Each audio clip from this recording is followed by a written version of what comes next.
ರ್ಯಾಪಿಡೋ ಕಂಪನಿಯವರು auto drivers ಅನ್ನ hire ಮಾಡಿಕೊಳ್ತಿದ್ದಾರೆ. ತಿಂಗಳಿಗೆ 26 ರಿಂದ 28,000 ಸಂಬಳದ ಜೊತೆಗೆ ಜಾಯ್ನಿಂಗ್ ಬೋನಸ್, ರೆಫರಲ್ ಬೋನಸ್ ನೀಡ್ತಾರೆ. ನಿಮ್ಮ ಹತ್ರ driving licence, Aadhaar card, PAN card ಇದ್ರೆ ಸಾಕು. ಬಿಜೆಪಿ ರಾಜ್ಯಾಧ್ಯಕ್ಷ ಬಿವೈ ವಿಜಯೇಂದ್ರ ಬಣದ ವಿರುದ್ಧ ವಾಗ್ದಾಳಿ ನಡೆಸಿ ಬಂಡಾಯ ಎದ್ದಿರುವ ಬಿಜೆಪಿ ಶಾಸಕ ಬಸನಗೌಡ ಪಾಟೀಲ್ ಯತ್ನಾಳ್ಗೆ ಶಿಸ್ತು ಸಮಿತಿ ಶೋಕಾಸ್ ನೋಟಿಸ್ ಅನ್ನ ಜಾರಿ ಮಾಡಿದೆ. ಅಲ್ಲದೆ 10 ದಿನದ ಒಳಗೆ ಉತ್ತರ ನೀಡುವಂತೆಯೂ ಸೂಚಿಸಲಾಗಿದೆ. ಅಂದಹಾಗೆ ಬಿಜೆಪಿ ಶಾಸಕ ಬಸನಗೌಡ ಪಾಟೀಲ್ ಯತ್ನಾಳ್ ನಿರಂತರವಾಗಿ ಬಿಜೆಪಿ ರಾಜ್ಯ ನಾಯಕರ ವಿರುದ್ಧ ವಾಗ್ದಾಳಿ ನಡೆಸುತ್ತಿದ್ರು. ಪಕ್ಷದ ನಿಯಮಗಳ ಉಲ್ಲಂಘನೆ ಮಾಡಿ ಬೀದರ್ ಟು ಚಾಮರಾಜನಗರದವರೆಗೂ ಪ್ರತ್ಯೇಕ ಜನಜಾಗೃತಿ ಜಾಥವನ್ನ ಹಮ್ಮಿಕೊಂಡಿದ್ರು. ಅಲ್ಲದೆ ಪಕ್ಷದ ರಾಜ್ಯಾಧ್ಯಕ್ಷ ಹಾಗೂ ಮಾಜಿ ಸಿಎಂ ಯಡಿಯೂರಪ್ಪ ವಿರುದ್ಧ ನಿರಂತರ ವಾಗ್ದಾಳಿ ನಡೆಸಿ ತಮ್ಮದೇ ಆದ ಪ್ರತ್ಯೇಕ ಗುಂಪೊಂದನ್ನು ರಚಿಸಿ ಸಭೆ ಕಾರ್ಯಗಳನ್ನ ಸಂಘಟನೆ ಮಾಡ್ತಿದ್ರು. ಇದರಿಂದ ಪಕ್ಷದಲ್ಲಿ ಸಾಕಷ್ಟು ಗೊಂದಲ ಸೃಷ್ಟಿಯಾಗಿತ್ತು.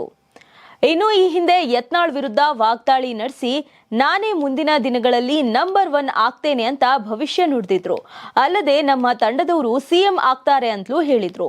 ಯತ್ನಾಳ್ ಹೇಳಿಕೆ ರಾಜ್ಯ ಬಿಜೆಪಿ ನಾಯಕರಿಗಲ್ಲದೆ ಪಕ್ಷದ ಕಾರ್ಯಕರ್ತರಲ್ಲೂ ಇರುಸು ಮುರುಸಿಗೆ ಕಾರಣವಾಗಿತ್ತು. ಇನ್ನು ಯತ್ನಾಳ್ ವಿರುದ್ಧ ನಿರಂತರವಾಗಿ ದೂರು ನೀಡಿದ್ರೂ ಹೈಕಮಾಂಡ್ ಯಾವುದೇ ಕ್ರಮ ಕೈಗೊಂಡಿರಲಿಲ್ಲ. ಇನ್ನು ಯತ್ನಾಳ್ ಪದೇ ಪದೇ ನನಗೆ ವರಿಷ್ಠರ ಬೆಂಬಲ ಇದೆ ಅಂತಲೂ ಹೇಳಿಕೆ ನೀಡ್ತಿದ್ರು. ಇದಕ್ಕೆ ಪುಷ್ಟಿ ನೀಡುವಂತೆ ಯತ್ನಾಳ್ ಪ್ರತಿಭಟನೆಯಲ್ಲಿ ಕೇಂದ್ರ ಸಚಿವೆ ಶೋಭಾ ಕರಂದ್ಲಾಜೆ ಕೂಡ ಭಾಗಿಯಾಗಿದ್ರು. ಆದರೆ ಸದ್ಯ ಹೈಕಮಾಂಡ್ ಕೊನೆಗೂ ಎಚ್ಚೆತ್ತುಕೊಂಡಿದೆ. ಯತ್ನಾಳ್ ವಿರುದ್ಧ ಮೊದಲನೇ ಭಾಗವಾಗಿ ಶೋಕಾಸ್ ನೋಟಿಸ್ ಜಾರಿ ಮಾಡಿದೆ. ಅಲ್ಲದೆ ಶೋಕಾಸ್ ನೋಟಿಸ್ಗೆ 10 ದಿನಗಳ ಒಳಗಾಗಿ ಉತ್ತರ ನೀಡುವಂತೆ ಕೂಡ ಸೂಚನೆ ಕೂಡ ನೀಡಲಾಗಿದೆ. ಹಾಗಿದ್ರೆ ನೋಟಿಸ್ನಲ್ಲಿ ಏನಿದೆ ಅನ್ನೋದಾದ್ರೆ, ಪಕ್ಷದ ನಾಯಕತ್ವದ ಬಗ್ಗೆ ಭಿನ್ನಾಭಿಪ್ರಾಯವನ್ನ ಬಹಿರಂಗವಾಗಿ ವ್ಯಕ್ತಪಡಿಸುತ್ತಿದ್ದೀರಾ, ಆ ಮೂಲಕ ಪಕ್ಷದ ನಿಲುವಿನ ವಿರುದ್ಧ ತಾವು ಹೋಗ್ತಿದ್ದೀರಾ. ಪಕ್ಷದ ನಾಯಕತ್ವದ ವಿರುದ್ಧ ತಮ್ಮ ಹೇಳಿಕೆಗಳು ಮಾಧ್ಯಮಗಳಲ್ಲಿ ಪ್ರಕಟವಾಗ್ತಿವೆ. ತಮ್ಮ ಈ ನಡವಳಿಕೆಯ ವಿರುದ್ಧ ಹಲವು ಬಾರಿ ಶೋಕಾಸ್ ನೋಟಿಸ್ ಅನ್ನ ಕೊಡಲಾಗಿದೆ. ಹೇಗಿದ್ರೂ ತಮ್ಮ ನಡವಳಿಕೆಯಲ್ಲಿ ಯಾವುದೇ ಬದಲಾವಣೆ ಆಗಿಲ್ಲ. ಪಕ್ಷದ ನಾಯಕತ್ವದ ವಿರುದ್ಧ ತಾವು ಸುಳ್ಳು ಹಾಗೂ ಆಧಾರ ರಹಿತ ಆರೋಪಗಳನ್ನ ನಿರಂತರವಾಗಿ ಮಾಡ್ತಾ ಬರ್ತಿದ್ದೀರಾ. ಇದು ಪಕ್ಷದ ನಿಯಮಾವಳಿಗಳ ಗಂಭೀರ ಉಲ್ಲಂಘನೆಯಾಗಿದೆ.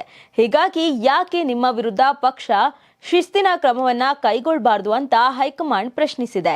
ಅಲ್ಲದೆ ಈ ನೋಟಿಸ್ಗೆ 10 ದಿನಗಳ ಒಳಗಾಗಿ ಉತ್ತರ ನೀಡುವಂತೆಯೂ ಸೂಚಿಸಲಾಗಿದೆ. ಇನ್ನು ಕೇಂದ್ರ ಬಿಜೆಪಿ ಶಿಸ್ತು ಸಮಿತಿ ನೀಡಿರುವ ನೋಟಿಸ್ಗೆ ಪ್ರತಿಕ್ರಿಯೆ ನೀಡಿರುವ ಯತ್ನಾಳ್, ಬಿಜೆಪಿ ಶಿಸ್ತು ಸಮಿತಿ ಅಧ್ಯಕ್ಷರು ನೀಡಿರುವ ನೋಟಿಸ್ಗೆ ಉತ್ತರ ನೀಡ್ತೇನೆ ಅಂತ ಹೇಳೋದ್ರ ಜೊತೆಗೆ ಕರ್ನಾಟಕದಲ್ಲಿ ಬಿಜೆಪಿಯ ಪ್ರಸ್ತುತ ಸ್ಥಿತಿಯ ಬಗ್ಗೆ ವಾಸ್ತವಾಂಶವನ್ನ ಪ್ರಸ್ತುತಪಡಿಸ್ತೇನೆ ಅಂತ ಅಂದಿದ್ದಾರೆ. ಅಲ್ಲದೆ ಬಿಜೆಪಿ ಕೇಂದ್ರ ಸಮಿತಿ ನೋಟಿಸ್ ನೀಡಿದ್ರೂ ಹಿಂದುತ್ವದ ಪರವಾದ ಹೋರಾಟ, ಭ್ರಷ್ಟಾಚಾರದ ವಿರೋಧ ಹಾಗೂ ವಕ್ಫ್ ಸಂಬಂಧಿತ ಸಮಸ್ಯೆಗಳ ವಿರುದ್ಧ ನನ್ನ ಹೋರಾಟ ಮುಂದುವರಿಯಲಿದೆ ಅಂತ ಹೇಳಿದ್ದಾರೆ. ಅಷ್ಟೇ ಅಲ್ಲದೆ ಬಿಜೆಪಿ ರಾಜಕೀಯಕ್ಕೆ ನನ್ನ ಬದ್ಧತೆ ಅಚಲವಾಗಿ ಉಳಿಯುತ್ತೆ ಅಂತಲೂ ಹೇಳಿದ್ದಾರೆ. ಇನ್ನು ನೋಟಿಸ್ಗೆ 10 ದಿನಗಳಲ್ಲಿ ಉತ್ತರ ಕೊಡುವಂತೆಯೂ ಶಿಸ್ತು ಸಮಿತಿ ಸೂಚಿಸಿದೆ. ಈ ಹಿನ್ನೆಲೆಯಲ್ಲಿ ಯತ್ನಾಳ್ ನೋಟಿಸ್ಗೆ ನೀಡಲಿರುವ ಉತ್ತರ ಸಾಕಷ್ಟು ಕುತೂಹಲಕ್ಕೆ ಕಾರಣವಾಗಿದೆ. ರ್ಯಾಪಿಡೋ ಕಂಪನಿಯವರು ಆಟೋ ಡ್ರೈವರ್ಸ್ ಅನ್ನ ಹೈರ್ ಮಾಡಿಕೊಳ್ತಿದ್ದಾರೆ. ತಿಂಗಳಿಗೆ 26 ರಿಂದ 28,000 ಸಂಬಳದ ಜೊತೆಗೆ ಜಾಯ್ನಿಂಗ್ ಬೋನಸ್ 6,000, ರೆಫರಲ್ ಬೋನಸ್ 10,000 ನೀಡ್ತಾರೆ. ಅಷ್ಟೇ ಅಲ್ಲ, 12 ಲಕ್ಷದ ಇನ್ಶೂರೆನ್ಸ್ ಕೂಡ ನಿಮಗೆ ಸಿಗುತ್ತೆ. ನಿಮ್ಮ ಹತ್ರ driving licence, Aadhaar card, PAN card ಇದ್ರೆ ಸಾಕು. ಹಿಂದೆ ಭೇಟಿ ನೀಡಿ. ಬೆಳ್ಳಂದೂರು, ಹೆಬ್ಬಾಳ, ಎಲೆಕ್ಟ್ರಾನಿಕ್ ಸಿಟಿ ಸಂಪರ್ಕಿಸಿ 0804748973 ಕ್ಕೆ.